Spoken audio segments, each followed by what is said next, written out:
Welcome back to the Champions Blueprint podcast. This show is dedicated to unlocking secrets of sports performance and athletic development. I'm your host, Nicky Kirk, and I've got a very special episode in store for you today. Today, we're going to be diving into the fascinating world of athletic testing and sports technology.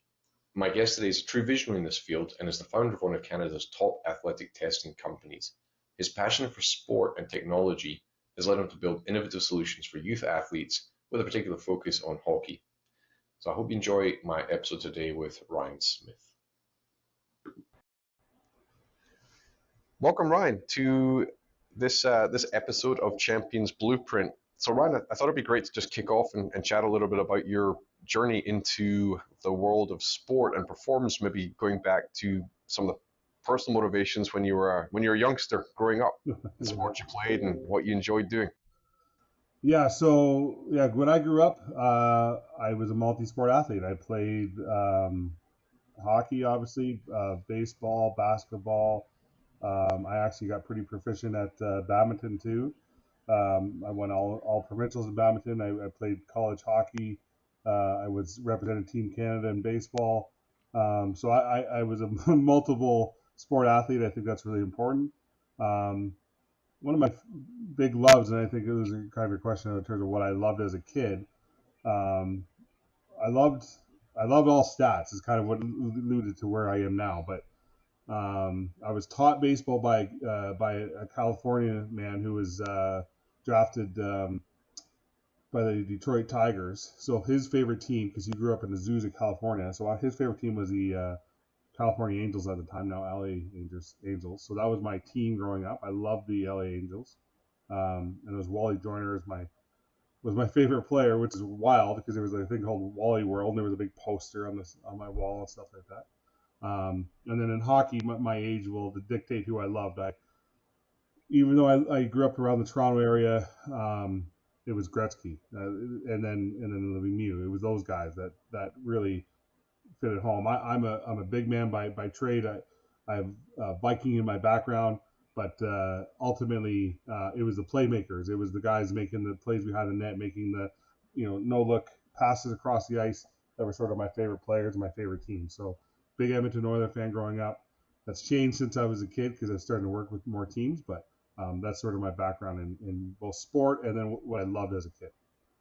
And since we're on this topic, how did when Moneyball came out, and I guess probably you've been asked about this a lot, but that must have been an affirming moment for you then when that movie came into the public domain a little bit, made metrics and quantification of things a little bit more mainstream. Yeah, it was interesting because I was already doing stuff at the time more in the high performance realm, but I always felt like the high performance, and I still do this to this day, high performance and game statistical analytics, to merge the two together made a lot of sense to me. When I first got into it, it was like, okay, collecting information on game statistics seemed to be natural. Like it was a progression. It's even more progressive now because we have uh, more higher end technology to get like micro millimeters in terms of where people are on the court or on the ice. But now to overlay like their human performance and their game statistics is something that I really found fascinating. So yeah, the movie Moneyball was reaffirming. But I also feel like you need to take it up a notch from even there. So like yeah, they could say a left-handed batter was doing this or a right-handed batter was doing that, but like you know interlocking like sort of like how they slept the night before, were they dehydrated, what was their lower body output looking like before the game or after the game, like stuff like that, to like then how does that influence the actual game of play. That's where I really find it fascinating. That's where I like take it to a sort of elevated level from there. So And your place is called the Park Sport Facility, and it's in Toronto. But can you describe your facility to us, the size of it and the purpose, what your mission is there?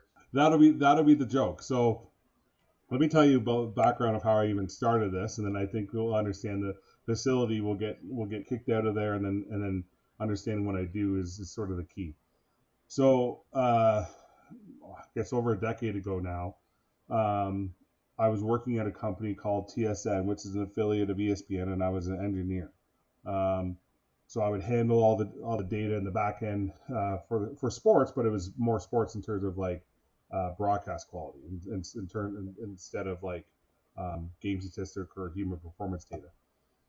At the time, there was those blocks that had like 2 minutes of blocks of that we call ESPN Sports Science, and they would be like, this player's rotation would be at how many meters per second, for instance, right? Or how they ran from this point to this point, and in this amount of time, and isn't that wonderful? So I went around.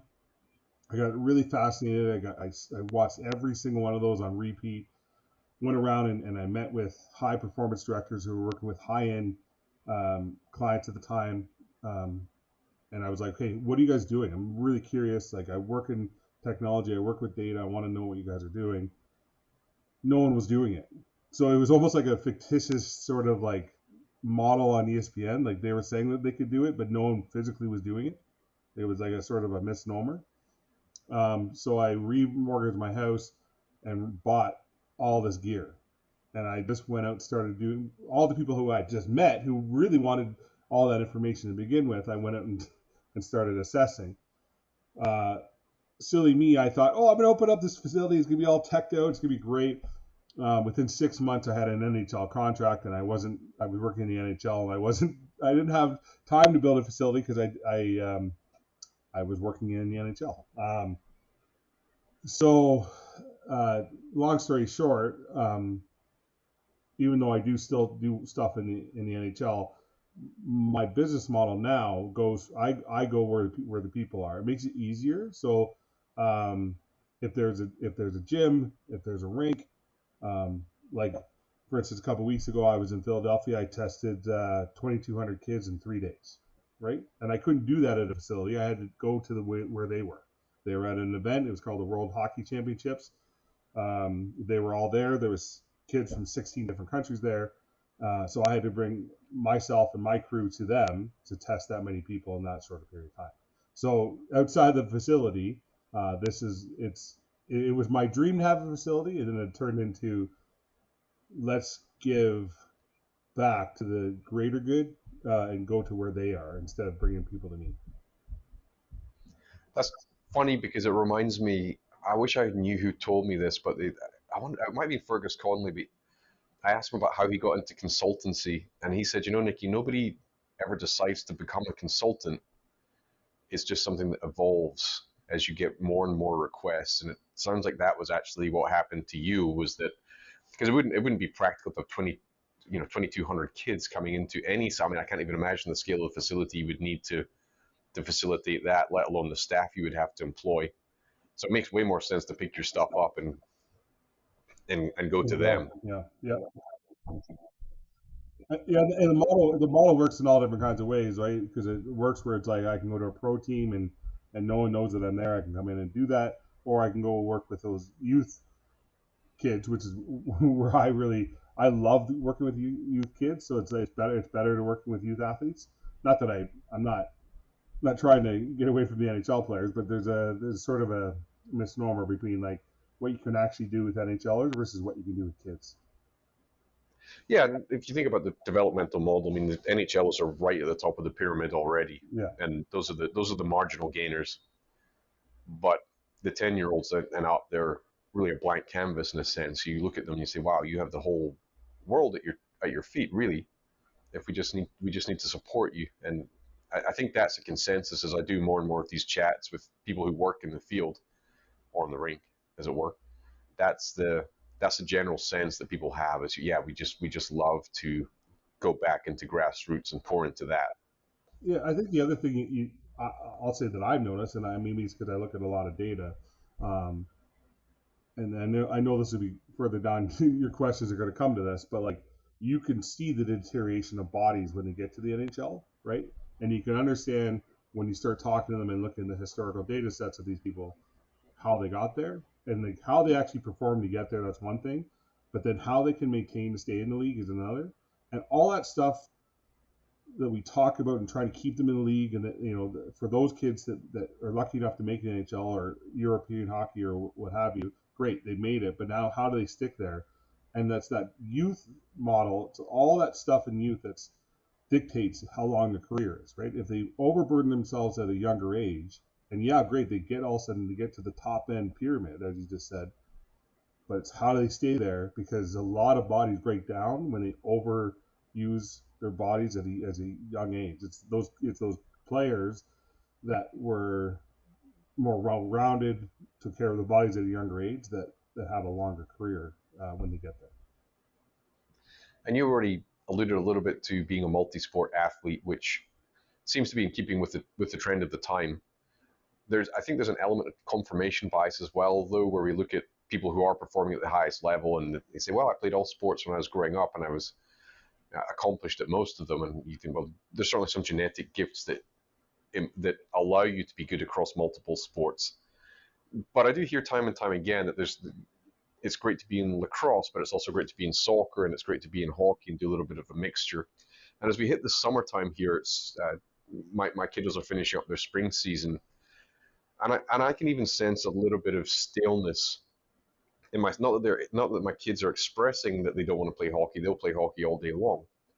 But I'm sensing a little bit of staleness in terms of the play and the development. See a little bit of stalling, uh, and that tells me it might be time to take a little break. Yeah, there's been a couple of things that I'll give you sort of advice that I've gotten along the way as a parent, and then obviously as a practitioner in this field. Two things. So when I talked to the director of player development for Hockey Canada, now Hockey Canada has 1.2 million users. Like there's that many kids in the ecosystem of Hockey Canada. He often would say to me, in terms of goalies, it's like how do we get them to catch? Because kids aren't playing baseball anymore, right? So him wanting to play baseball is not a necessary prerequisite where it's like people don't think, hey, that we're going, they're going to make them a better hockey player. But in actual fact, it makes, their goaltending makes it better because they can actually catch the puck instead of what he was saying is that they just block the puck. That's all they're doing is blocking it, get it on the ice, and they go down. Secondly, the dropout rates for youth sports is elevated. One, there's an element of cost. I think cost has gone up. But two, to your point, they stall out in terms of development, not necessarily because um, they can't develop, is that they lose interest in developing because this is all they ever do.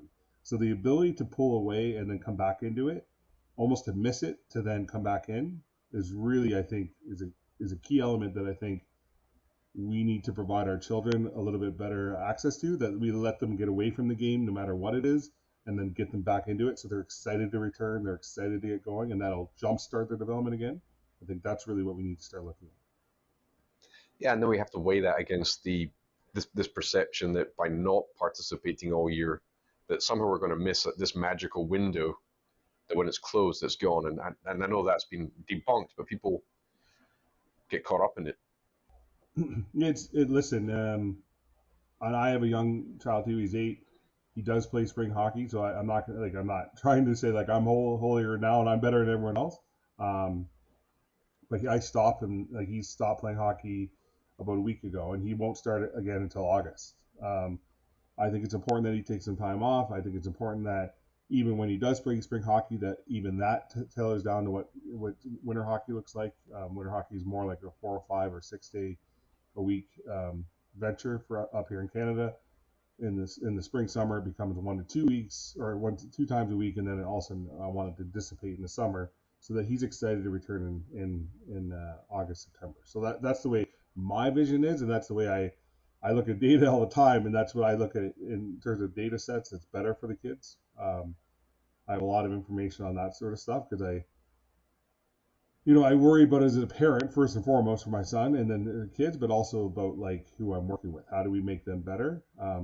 Because how do we develop kids no matter what they choose to do in life, right? We want them to be good human beings, we want them to be healthy human beings, and that's how we do it. We got to give them the information so they can make informed decisions. A lot easy for you and I are both parents to say like, oh, you're doing this, Nick, so I should be doing the same thing, right? And we get in that stuck in that sort of niche of things. So we've talked a little bit about, and I think we're definitely on the same page in terms of development. And I still feel, and I know I should know better too, and I still feel the pressure and the compulsion to do things that my brain says no, but your heart's saying, oh no, just put them in just in case they miss something that they can't get back sometime down the line. So it's funny. But we're about to tie stuff up down here as well for the spring. We got another maybe week or so, and then probably be shutting them down for a period. We're going to work on speed and acceleration, and we're going to work on a little bit of upper body strength and throwing, and we're going to get the 4 and the 6 pound dynaballs out and have them chuck those around and work on a few different characteristics. I think hopefully they'll enjoy it. So we're going to do a little community group. So we're going to have some of the kiddos from the team. We'll meet at a track. It'll be hotter than you can imagine down here. I bet, yeah. But that'll just make them more gritty, right? I guess, yeah, I guess so. I've been to Texas a few times. I was in Austin, Texas, for the XFL. They did something down there when they first started, and I remember it being hot, and we were working on speed training down there with football players. So it does translate. Doesn't matter what sport. That the speed training is really key to all different kinds of sports. So Ryan, would you mind painting me now a really nice picture as well as you can of what your I know we should probably reverse engineer it. You know, we're talking about the data sets at the end. Well, what do you see and what trends? And I imagine that's probably where you go with it, is you see what the characteristics of the top players are, and then try to work all the way back down to the different stages of development. But if we're setting up a combine, what is that going to look like and feel like, and where do you put a lot of stock in terms of things you want to test and look at? So let me start with like when I first started doing combines and what I disliked about what was on the market, and then where I go today, because I think it's important to understand. I don't want to call it cash grabs, but like sort of like what people were doing or what people are doing, and then what they should be doing. And this isn't a slight of people not having budget for this. It's just like, how do we give back? So if I say to your son, I'm going to test your son, and we're going to do a 20-meter sprint, which is typical for hockey, because like hockey is a lot of sport, short sprints right on the ice. We talk about stops and starts, change of direction, that stuff. So we do a 20-meter sprint. When I first started doing combine testing, there was a single beam timing gate that basically said you ran from this point to this point in 3 seconds. It's 20 meters, right? 3 seconds. And I was just like, at the time, I didn't know anything about single beam timing gates versus double or dual beam timing gates or 1080 sprint or what have you. And I just was like, what value do they get out of that? Like, where do they get that? Like, and when I think about engineering, I'm like, I go back in my head, I'm like, well, if I'm a kid, I want to know how fast I ran, right away. Outside of what my coach may want or my parent wants, I just want to know, okay, great, I ran this fast, but like, how fast did I actually get? If I'm going to get in my car or my bike, or I want to throw a baseball, how fast did I throw it? How fast did I go? I'm a kid. Get back into your mind as a child, and how do we get them from there? So right away, I'm like, we need to give them more information, especially when we talk about combine testing, because we need to give them better development metrics so that when they leave that combine, they take away something that is invaluable to them as they move forward in their development, because youth development is really what the key to getting them to where their ultimate goal is. And that ultimate goal may not be the NHL for everyone, right? It might be they get to go play in college hockey or junior hockey, or they get to, all of a sudden become an AT or PT or strength and conditioning coach. Maybe they don't end up being a hockey player, but they're going to help other people down the road, right? So when I looked at metrics, I wanted to say, okay, we're going to do a combine. When I do a combine now versus what I saw being done then. And what I saw being done then, just to give context to the listeners, is like they do a vertex. So a vertex is basically they come up, they jump, they touch a little bar, and it tells you how high they jump. You might have seen that in the NFL combine, for instance. And that's sort of the vertical. They say, oh, they jumped 20 inches, and it's like, once again, no value to it other than you jumped 20 inches. And then it was like, okay, we're going to do a 5-10-5.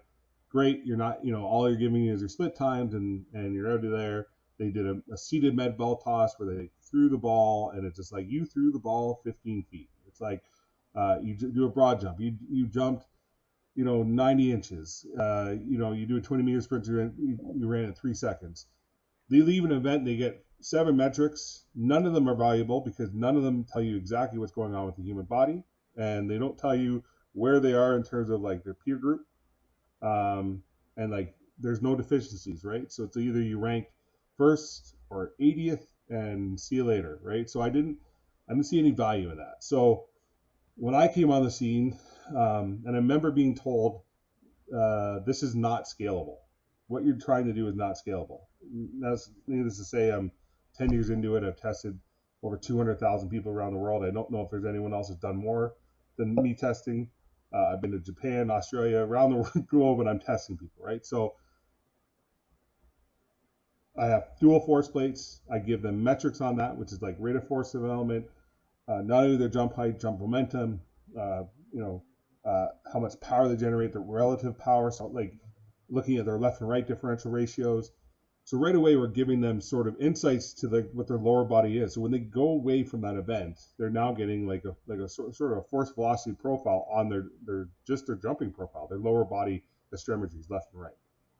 Do a multi-rebound test, get some relative strength index, create their that's sort of their lower body sort of movements. Then we move into like a broad jump lateral bound. I'm lucky enough to have multiple 1080s.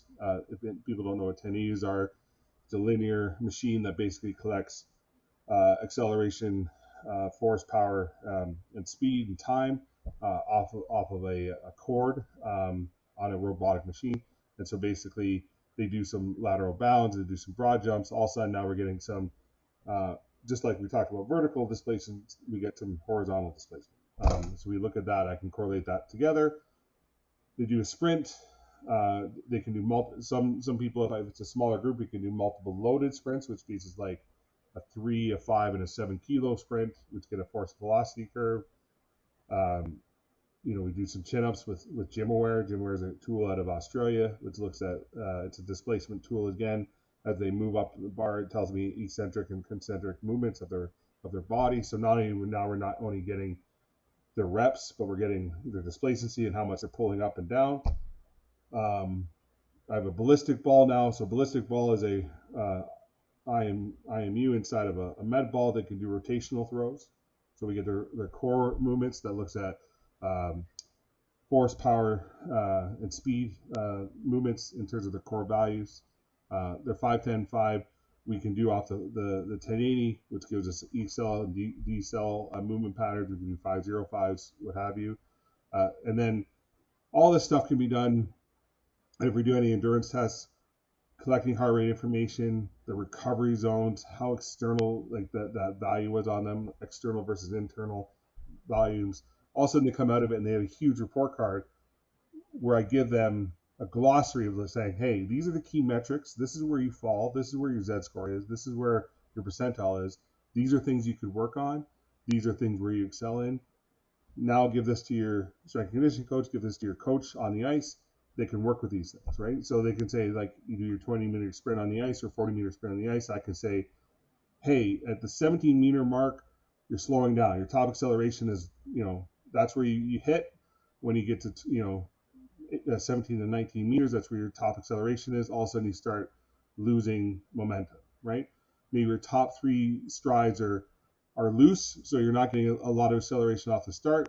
Typically, the best and defensemen have higher power generations off the first 3 strides, where the top end goal scorers have a top acceleration off the first 3 strides. Vice versa, if you go to the grip test, you can use dynamometer for that, and you get higher grip tests. Typically means better goal scorers have higher rate of they get better shots in net, so they have a higher rate of getting goals because they can typically handle the puck better because they have better grip strength, so they can get through like tougher spots and tighter spots because they can get a shot off. So those are the type. I know that seems long-winded, and I apologize, but that sort of gives you a good idea of how I view a combine. And that doesn't mean, and on ice is the same as off ice. It's the same sort of model for me. It's like, how do we give them? How does it translate to the game, right? It's one thing to just like, and it's good you mentioned Fergus Conley before, because Fergus and I have had great conversations about like, how do we test that influences the game instead of just testing the test? How do we test activities that actually translate to what the actual game play is like. Because otherwise, you're just testing a test, and none of the metrics make any sense and don't help you for long-term development. That was, yeah, I asked you to paint a picture of what it looks like, and that was a colorful picture. But I mean, no, it's perfect. And the reality is, there's it.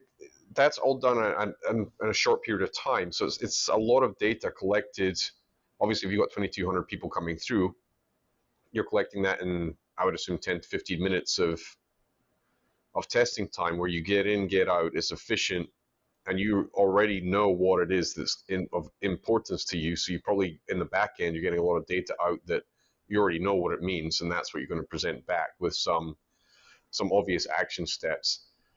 I assume that hopefully you get a chance to retest these individuals at some point down the line as well. I mean, how frequently would you want to be monitoring? I mean, so we've evaluated, now we want to monitor and make sure that the ship is staying on course.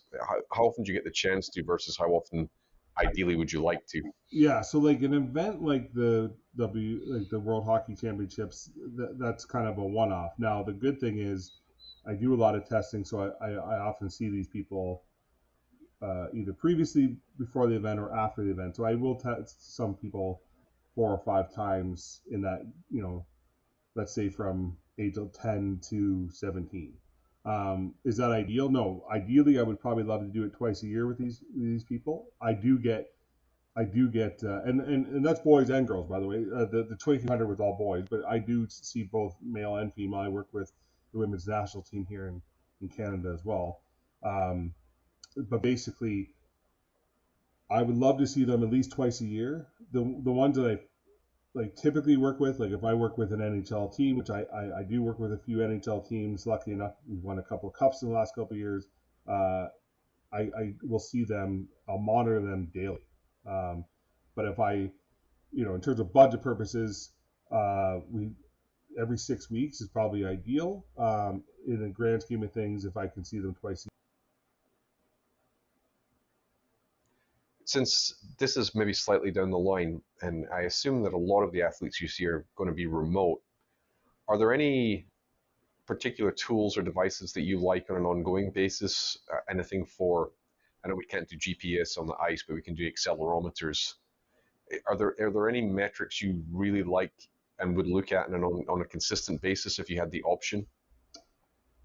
Yeah, so remote monitoring doesn't have to mean that you need a huge budget. To your point, like so for people who don't know, like so a lot of my background, because I'm in tech, I look at a lot of tech and I validate a lot of tech. I did that even with the NFL. I did a whole big thing for the NFL saying you can use this and shouldn't use this and all that stuff.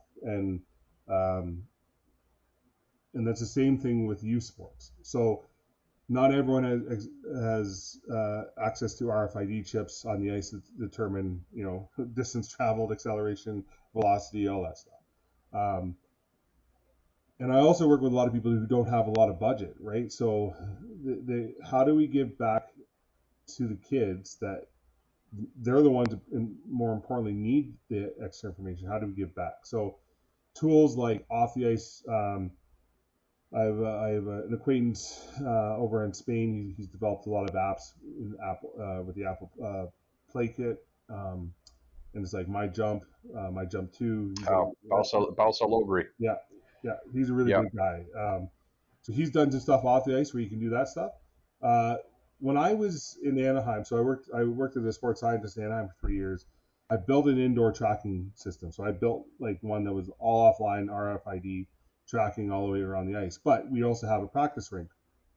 So what I would do, and I think people should still do this. This is not a trade. I'm willing to give this away what the people should be doing. So there's a thing called My Sprint, and it's an app on the Apple Play Store. And basically, if they skate 30 meters, and it's pretty simple, go blue line to blue line. It's approximately about 30 meters in terms of length. You can get every 5 meter split off when they skate, and all of a sudden you get a force velocity curve off of it. It's typically meant for sprinting, like it's meant for actual physical, like using for sprinters, as you said, for speed training with your kids. But you can utilize that tool where I think I don't even know what it is now, $10, and then you can put all your players in there, and then they can do these sprints. You stay in the stands, you select the metrics, or you just videotape them, and then you make markers where the 5 meters are, and all of a sudden you get a 30-meter force velocity profile on all the kids. Uh, so I look at it like that. When I think about technology, I try to think outside the box. Like, how do we give people with lower end budgets or don't know what they're doing, but we want to give them proper data sets, tools that can be collected consistently to give them usable information. I like that a lot. The more accessible it is, the better. In this sense, I think the problem is people can then drown in metrics, Yeah, and then all of a sudden you have a lot of info. it gets messy. It gets messy really quickly. Um, I founded an app called the Program.ai, and actually Mitch Marner and Connor McDavid invested in it, and it's meant for youth development. It back in some stuff with AI tools, so you can, how many jumping jacks you can do. It'll collect all that stuff as you jump and all that stuff, and then give you programming based upon that. But the idea of that for me was giving back, the accessibility to kids that don't have access to people, right? Um, doesn't matter if you're in the States or in Canada. Lots of kids don't have access to high-end skill coaches or high-end strength conditioning coaches, or love the game but don't have an ability to get to a rink. So how do we grow the game in terms of hockey or basketball or baseball, whatever, to let them sort of grow the game and let them expand their mind and venture into stuff that they wouldn't otherwise have access to. And actually, also as a parent, it's motivational for the kids when they can see something that they are actually in control of, rather than me saying, "I've just subscribed you to this video series, go do it." No, I'm going to go back and sit in front of the TV whilst you're off doing 30 minutes of slide board training, which is okay, but it's not that engaging for them. There's no, "Oh, I beat Yeah, this you guy, I lose did them. this." You absolutely lose them. Yeah, if they just won't. There's got to be an engagement tool that makes them want to be there and want to do it. So we now moving on a little bit from the specific tests, we talked at the start about certain things you would see in professional players that you could trace back to patterns or things you'd seen during the developmental years, or we can probably make assumptions based on some of the data that you saw about what was happening. So what were some of the commonalities or traits that typically come up again and again and again with these higher level players? Once again, like, so I'm not a strength and conditioning coach. I look at metrics. I analyze metrics.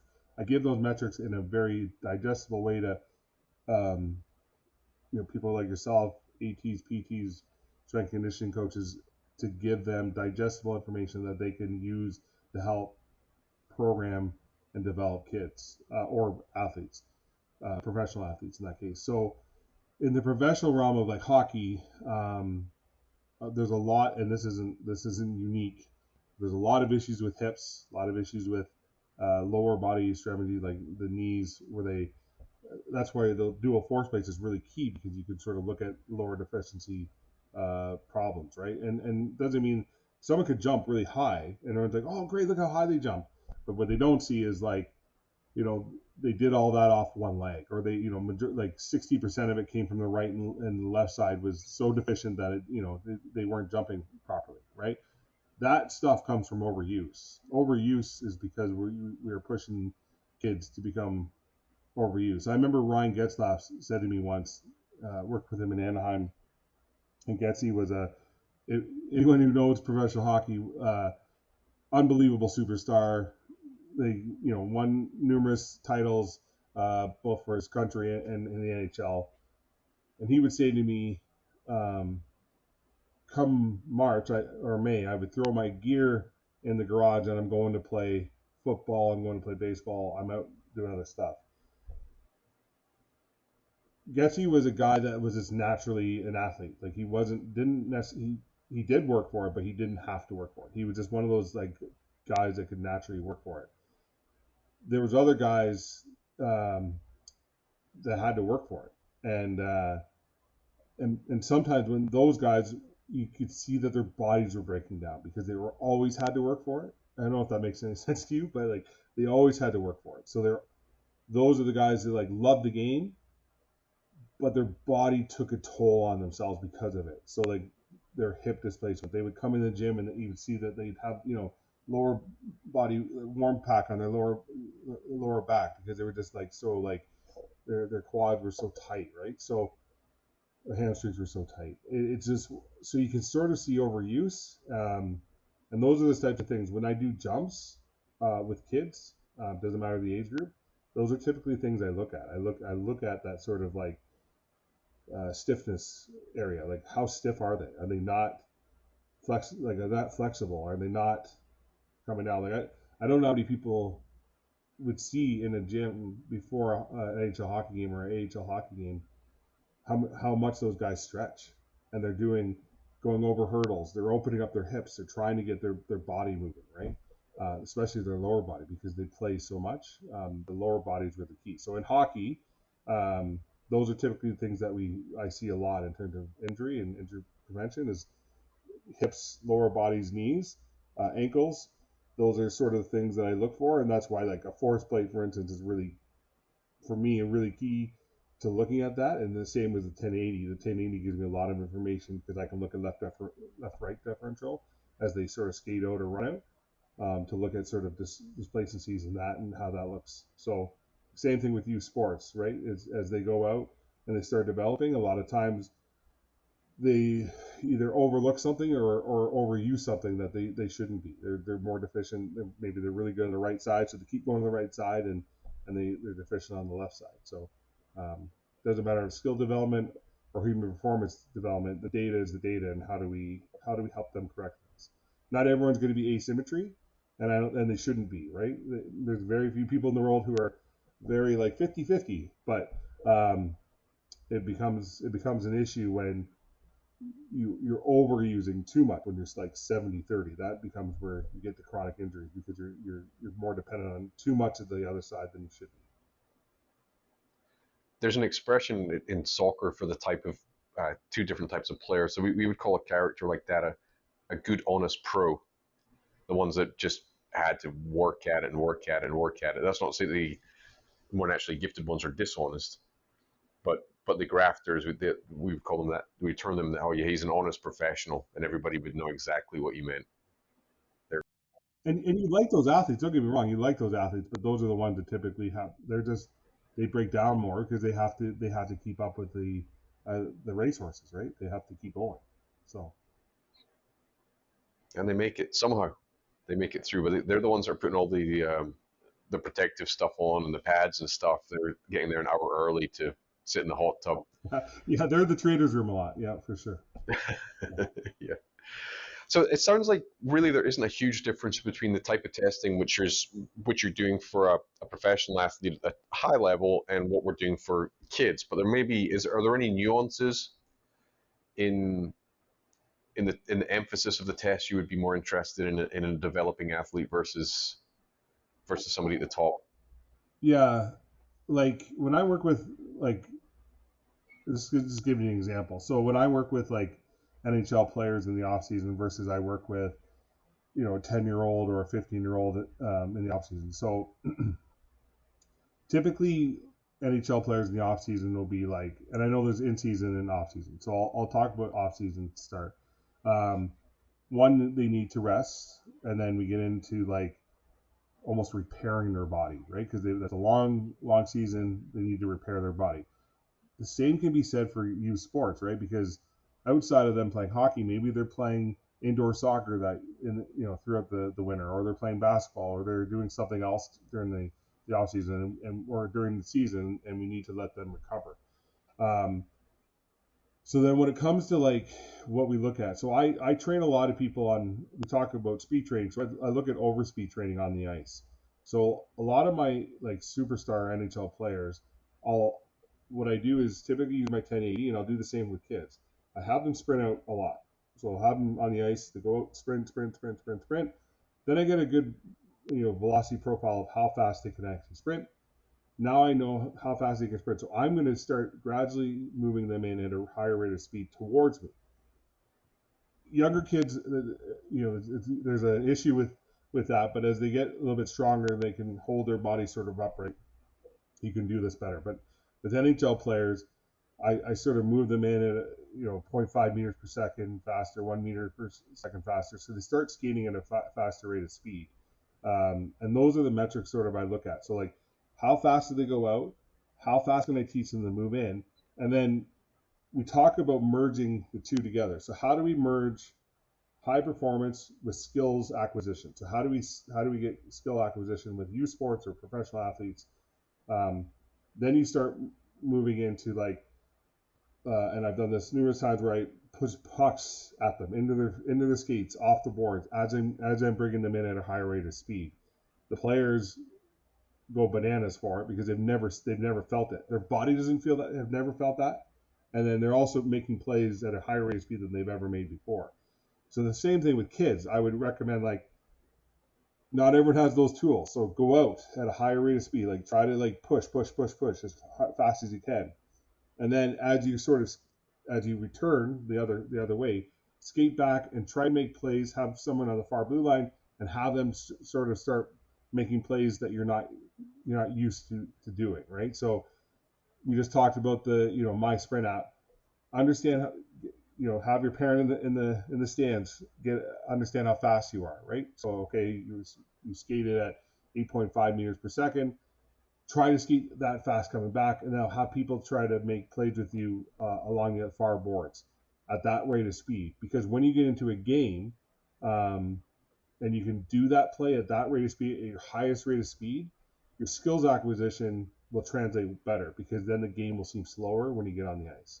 So if I could give like sort of a tool without using a 1080, understand how fast you can go, make sure you stay at that rate of speed, and then start including skills acquisition in terms of your training in the off season to help you acquire skills that you wouldn't otherwise have because you wouldn't otherwise train with them in the off season or in season, right? Because you would typically in season it's about like where you should be on the ice, who you should pass to, what the power play looks like, what the PK looks like, all that stuff. So in the off season, it's all about single player acquisition, and that could be, it can't really be done off the ice, but that's something you can do on the ice that's sort of unique, and I think it's beneficial to my NHL players that I think would also be beneficial and has been beneficial to youth players. So I think I'm going to have to do a little feature on the 1080 motion as well. But it sounds like an incredible tool. And strangely, they actually reached out to me last week. I think they're at the Isokinetic conference in London, and that they must have thought I was there because they were blowing up my LinkedIn.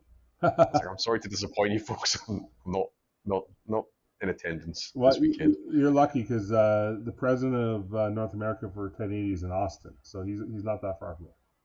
So. Oh, he's just down the road. That's incredible. Well, the last thing I was going to ask you about, but we've really covered it, was things which youngsters can do during the summer to start ramping up again towards the fall season. But I think all of the stuff we've discussed really in terms of taking some time out, getting some recovery time, working on some skills that perhaps have been neglected or something which you've not been able to work on during the season, and relax. Yeah, there are things you can do. Like I'll say this, and maybe this is I can go personal. When I played racket sports, that helped me in hockey, right? Got my footwork moving really well. A lot of footwork in racket sports. It's a little bit faster pace, which made hockey not as fast when I got on the ice because I was playing sports that the ball was coming in way faster than it would normally, right? Or the birdie would come in faster. The other sport that I recommend for hockey players in the off season is basketball because it translates very similar, right? Spacing, 5-on-5, going to the basket, finding those driving lanes, playing one-on-one defense. Those are things that kids can do in the off season that may not translate to parents or kids. That it's like, oh, if I play basketball, that makes sense. But in actual fact, the actual game itself translates really well into hockey because it's about the same similar sort of methodologies, right?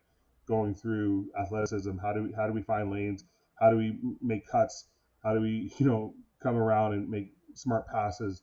And then I would say racket sports because it works on footwork, it works on your acceleration, deceleration, all that stuff that you would typically use in hockey would be things I would look at to do in the off season as sort of two things that I would really look at, and the data proves it out because people that are typically short spurts, all that sort of stuff in the off season, that translates well for in season hockey.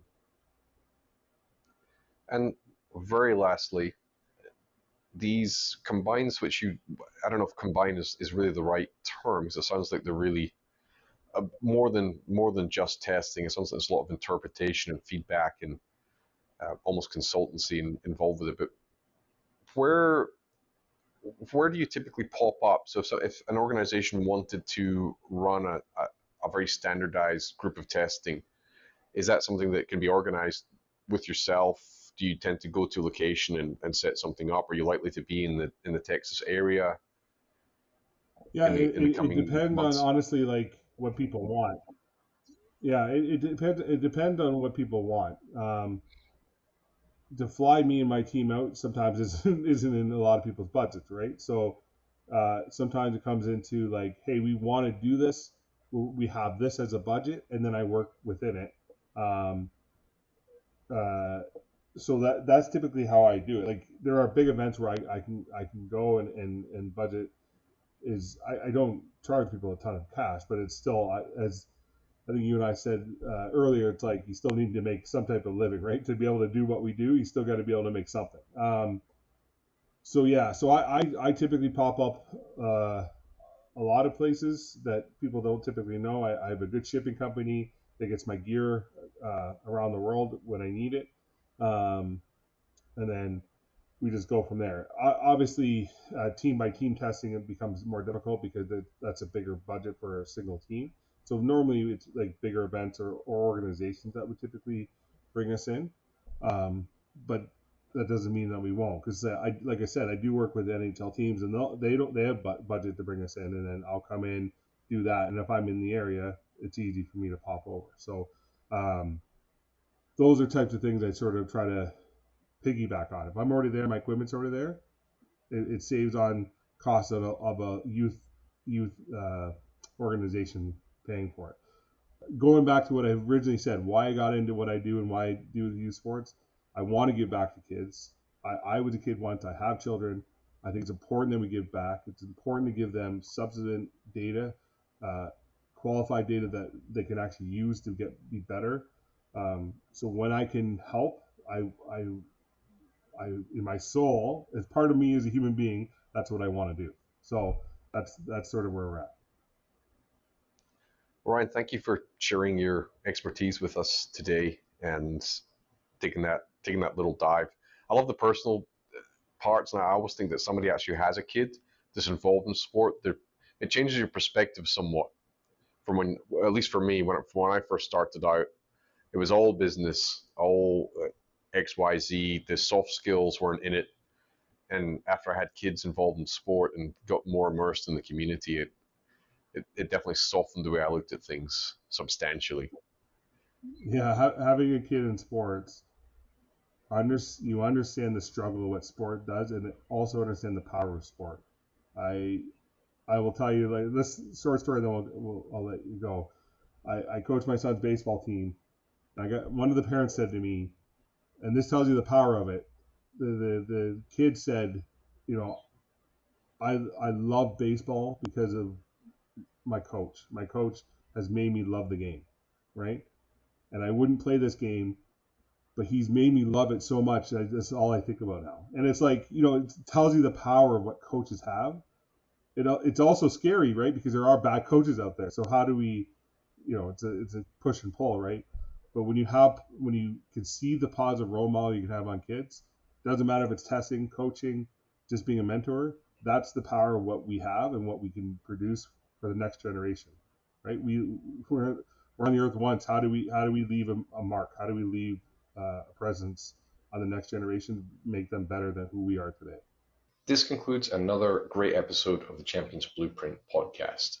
First of all, I'd like to extend a heartfelt welcome to my special guest, Ryan, and thanks to him for sharing his expertise and shedding some light on the world of athletic testing and sports technology.